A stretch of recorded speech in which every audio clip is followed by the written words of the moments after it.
En esta presentación los voy a llevar de vuelta al pasado, o sea, vamos a hablar de fertilizantes. Y de ellos vamos a hablar de los fertilizantes potásicos. Los fertilizantes potásicos son todos aquellos fertilizantes que tienen el ion potasio en su composición química. El ion potasio, el nombre potasio viene del holandés potash, y que viene de la antigüedad, cuando en los albores de la agricultura, cuando los seres humanos descubren la agricultura, el quemar madera, pot, y usar la ceniza, ash, como medio de fertilizar los campos. Desde ahí, por eso digo que los llevo de vuelta al pasado. ¿En qué es importante el ion potasio? Es sobre todo mejora la fuerza y la resistencia de la raíz y el tallo de las plantas. Le permite a la planta ser más resistente a las enfermedades y hacer mejor uso del agua que la planta absorbe. Además, el ion potasio, como ya lo dijo Marco anteriormente, mejora el sabor, el color y la textura de los alimentos. Es útil para el crecimiento animal y la producción de leche, y también tiene ciertos usos industriales, en jabones, ablandadores de agua, y se usa también el lodo de perforación en la industria del petróleo. ¿Cuál es la importancia del potasio? El potasio es un nutriente, es uno de los 3 nutrientes esenciales en plantas, en animales y en los seres humanos. Y no tiene sustituto, no hay forma de sustituir el potasio. Sin potasio estamos todos muertos, así de fácil. Dentro de los fertilizantes potásicos hay varios tipos de fertilizantes. Se habla siempre de los 4 más grandes, y las 4 más grandes son el cloruro de potasio, el sulfato de potasio, la polialita, que es un sulfato mezcla de magnesio, de calcio y de potasio, y la lambainita, que es un sulfato de potasio y magnesio. Como lo que vale en el valor que uno compra este fertilizante, lo que uno está pagando en realidad es por el potasio. Entonces, una forma de unificar el valor de todos estos fertilizantes es a través del contenido de potasio, y el contenido de potasio se expresa como K2O. Y en esta tabla se puede ver que el cloruro de potasio, o también llamado muriato de potasio, es el que tiene mayor contenido de potasio, tiene 63%, o sea que es no solo el fertilizante más barato, el más usado, es también el que tiene el mayor contenido de potasio. Si uno quiere aplicar potasio al suelo, por cada tonelada de fertilizante que uno usa, el muriato de potasio o cloruro de potasio le da más ion potasio al campo. Los minerales potásicos se encuentran en depósitos superficiales o subsuperficiales, como son lagunas, como es salares, los salares de Bolivia, como ya se mencionaron, Chile, Argentina, se ven en China, están también el Mar Muerto entre Jordania e Israel, están las lagunas del oeste australiano, donde se encuentra sulfato de potasio, y los depósitos subterráneos, las grandes minas. Las grandes minas en estos momentos son cloruros y algunos sulfatos. Los depósitos subterráneos más grandes del mundo en este momento están en Canadá y en Rusia y en Bielorrusia, y en ellos se extrae principalmente silvita. En Estados Unidos uno encuentra lambainita en la zona de Nuevo México, y en algunos países, en Inglaterra, en estos momentos se está haciendo explotación a nivel comercial de polialita, también de minería subterránea. Vamos a hablar un poquito, el resto de la presentación voy a dejar de lado la poli y la lambainita, porque me voy a concentrar básicamente en los 2 más importantes, que son el cloruro de potasio y el sulfato de potasio, y son aquellos que se encuentran en ambientes lacustres, ambientes superficiales, que es lo que puede interesar más a la gente de Bolivia. Entre ellos voy a empezar hablando del cloruro de potasio. También se lo llama muriato de potasio o MOP, de forma más corta. Es como digo, el más común de los fertilizantes, y el mercado en la actualidad está alrededor de los 65 millones de toneladas al año de producción. Hay una capacidad instalada mucho más grande, pero por distintas razones que vamos a ver a lo largo de esta presentación, el mercado está limitado a 65 millones de toneladas. El cloruro de potasio es el más barato, es el más accesible, el más difundido, pero tiene ciertas limitaciones.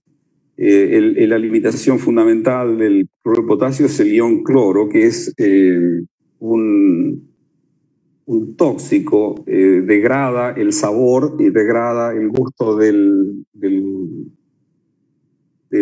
producto vegetal. Por lo tanto, el cloruro de potasio se usa mucho para cultivos de carbohidratos.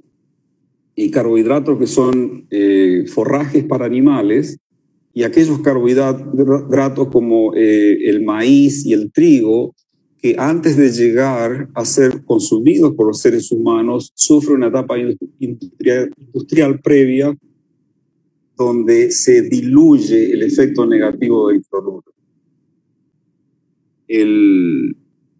Los productores más importantes de estos son los tres países del hemisferio norte: Canadá, Rusia y Bielorrusia, donde se extrae de minería subterránea. Alemania fue un productor importante años atrás, pero la producción está decayendo rápidamente, y en unos años más va a dejar de ser relevante como productor. Estados Unidos ha corrido la misma suerte.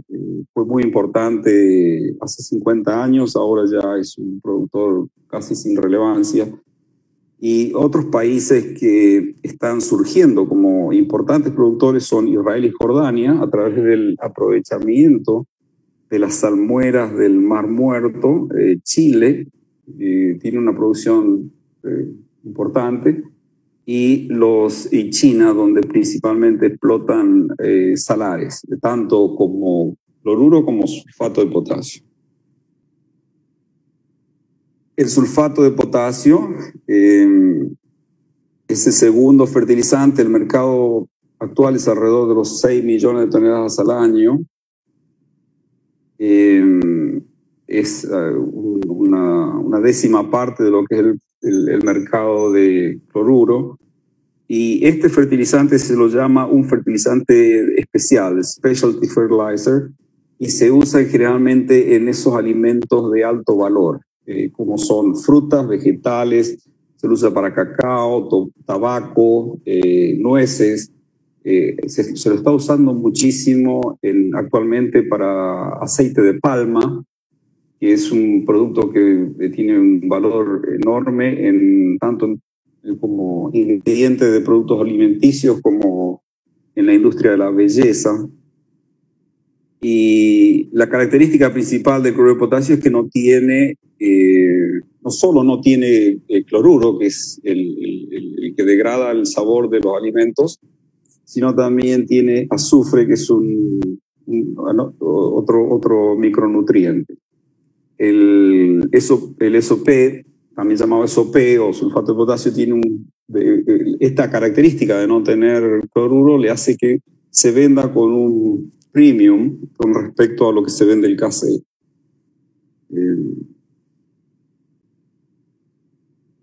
La tabla siguiente esta es una compilación del US Bureau of Mines, del US Geological Survey, que todos los años hace una compilación de la producción de los fertilizantes potásicos expresados. Aquí están mezclados KCl y SOP, y lambainite y polyhalite.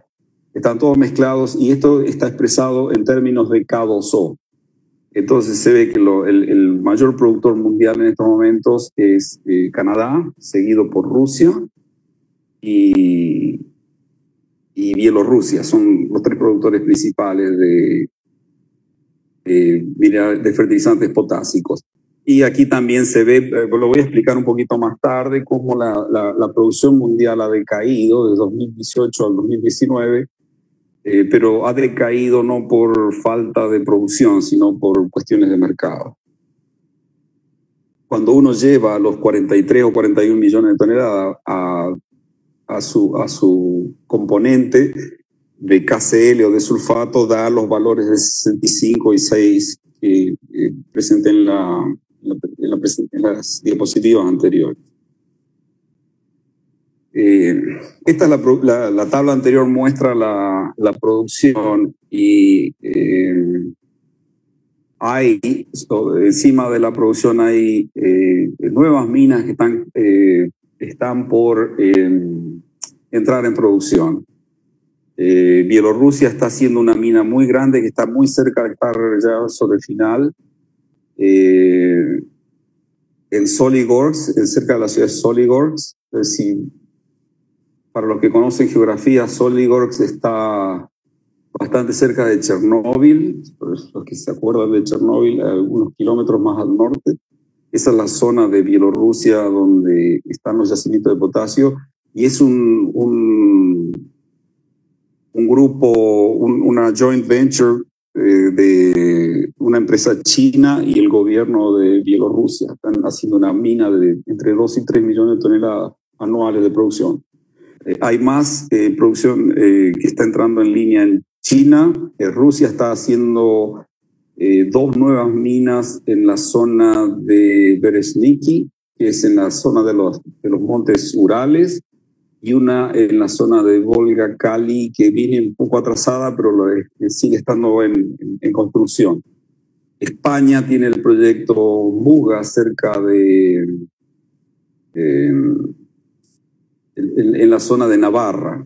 También, en total, entre todos estos nuevos proyectos, se agregarían otros 15 millones de toneladas de K2O en el mercado. Y hay otros proyectos como el de Río Colorado en Argentina, un par de proyectos en Australia, el proyecto de Vale en Canadá,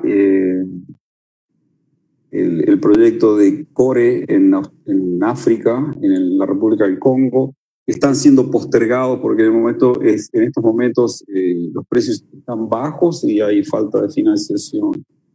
El proyecto de Janssen es muy importante en Canadá, está a la espera de la aprobación del Board of Directors, y esa mina, si se aprueba, la etapa siguiente son $5,000 millones de inversión.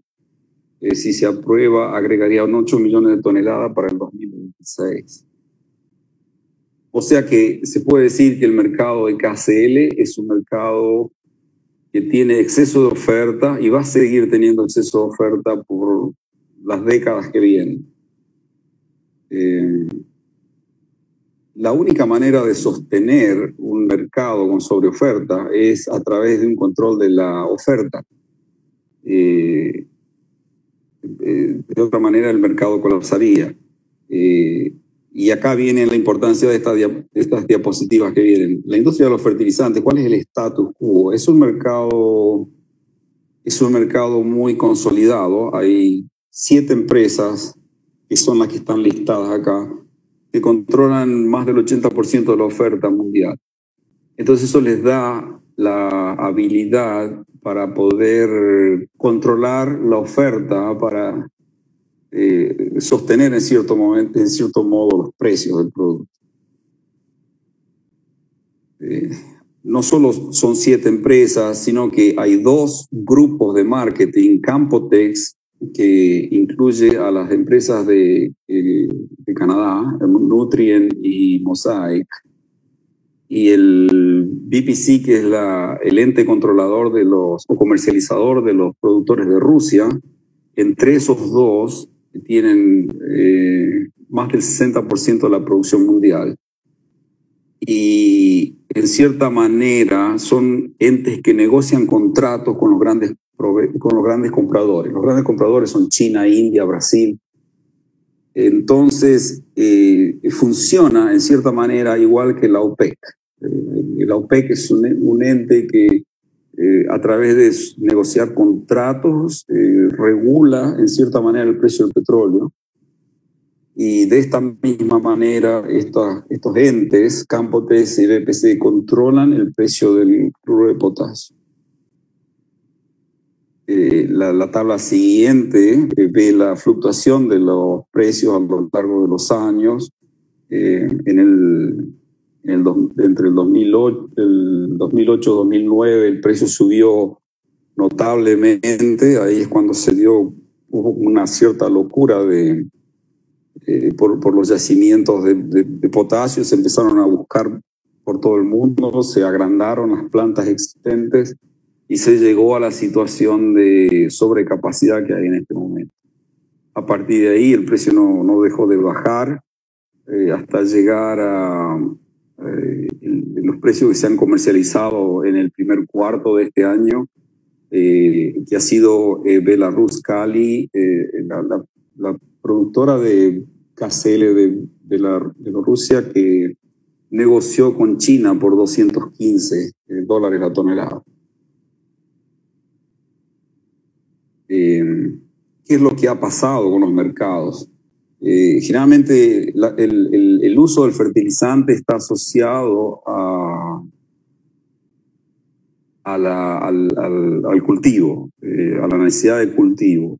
2018-2019 fueron años muy difíciles porque hubo muchas lluvias, demasiada lluvia en la zona del Corn Belt, en los Estados Unidos, que las grandes planicies que se dedican al cultivo del maíz, y eso hizo que los agricultores no sembraran en la cantidad que habían sembrado en años anteriores. Además hubo también mal clima en el sudeste asiático, y además hubo una decisión del gobierno de China en los años anteriores, compró en exceso y acaparó, con la idea de, teniendo esos stocks en su país, China podía negociar desde una posición de fuerza con los dos carteles de tipo OPEC que negocian los precios. O sea que hubo una componente medioambiental, pero también una componente política en lo que es el precio del KCl. El 2019 empezó también a 215 y terminó a $265 la tonelada, lo cual se pensaba que el 2020 iba a ser un buen año. Si uno ve los reportes de las grandes empresas a fines del 2019, todo el mundo tenía el optimismo de que el 2020 iba a ser un buen año.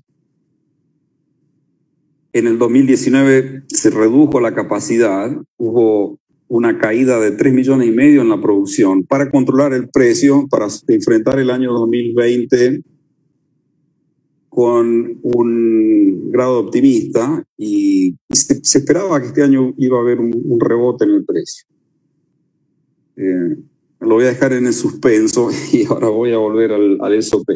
El SOP tiene una estructura de precios diferente. Se maneja con un premium por sobre el KCl, y en años anteriores, previo al 2010, había una cierta relación entre el precio del SOP y el precio del muriato de potasio, pero en los últimos años se han ido despegando. La diferencia es el crecimiento en el uso del sulfato de potasio. El sulfato de potasio está creciendo al 5,76% anual, y el muriato está creciendo solamente el 2,5%. ¿Por qué? Porque dos motivos principales. Los suelos, por el uso del KCl, se van salinizando. y cada vez es menos posible usar el cloruro de potasio. Entonces, la otra es que la gente, el nivel de vida de la gente ha ido aumentando y entonces cada vez se consumen más productos de alto valor. La gente consume más vegetales, consume más productos como cacao y eso va más aceite de palma y eso va haciendo que la necesidad de sulfato vaya creciendo. Entonces se han ido despegando los precios del muriato y del sulfato. La otra gran componente es cómo se fabrica. La mayor parte del sulfato en el mundo se fabrica por el método Mannheim. El método Mannheim es un invento alemán del siglo XVIII que en una mufla a 600 grados centígrados mezcla cloruro de potasio y ácido sulfúrico y produce sulfato de potasio. Deja como subproducto una cantidad de ácido clorhídrico. En la Europa industrial del siglo XVIII y principio del siglo XIX, al principio del siglo XX, el ácido muriático tenía un buen valor. En estos momentos, en la Europa postindustrial, el ácido muriático es una carga medioambiental.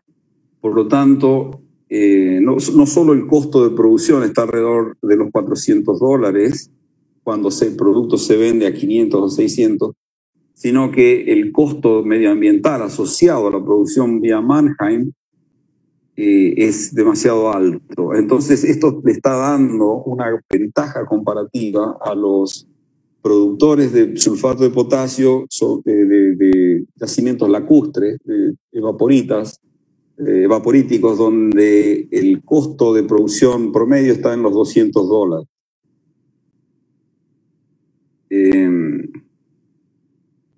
Vamos a volver a las expectativas para el 2020 y acá voy a globalizar entre el KCl y el sulfato.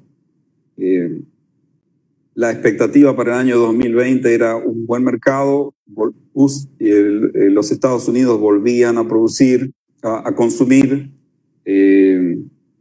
Brasil y China volvían a comprar y se volvía al crecimiento anual de 2-3%, que es el histórico. Y apareció el COVID-19. Entonces, ¿cuál es la situación actual en el año 2020? Los inventarios, o sea, el material almacenado en el sudeste asiático se mantiene estable.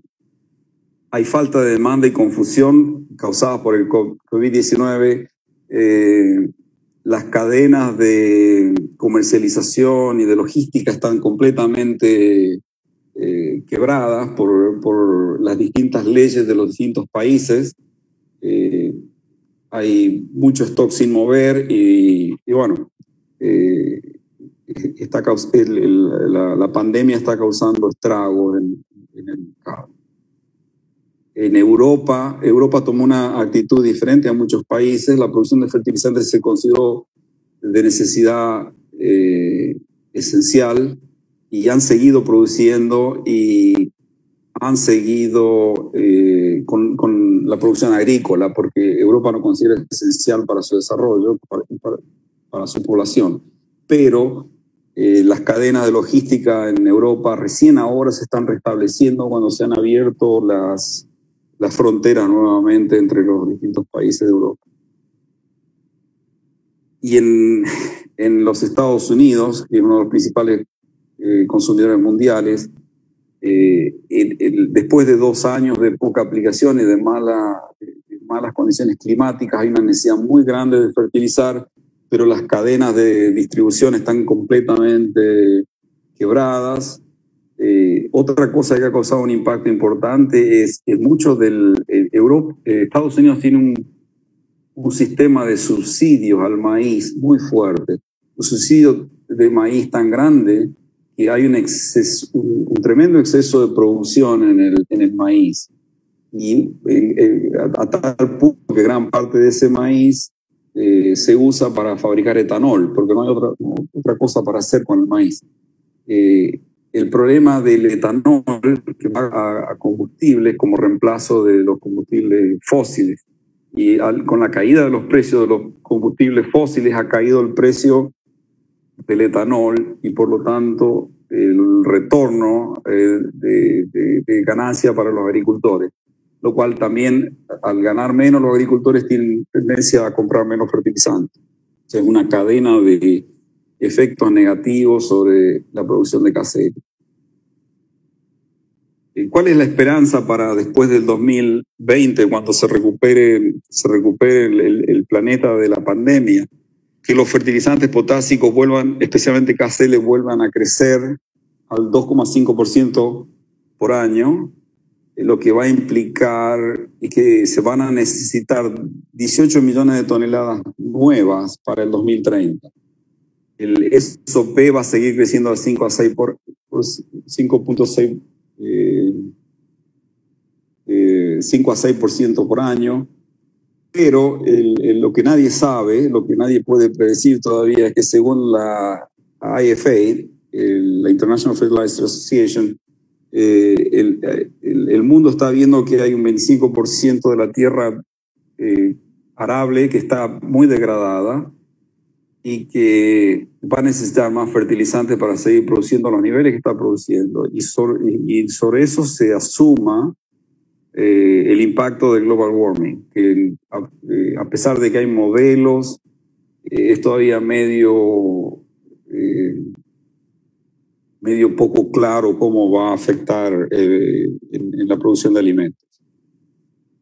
Y bueno, esas son las perspectivas para los mercados. Los precios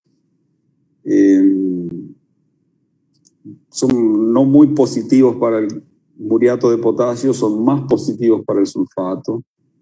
Y hay una buena cantidad de productores que están volcándose al sulfato de potasio en estos momentos como alternativa para protegerse de los bajos precios que se ven venir del muriato de potasio.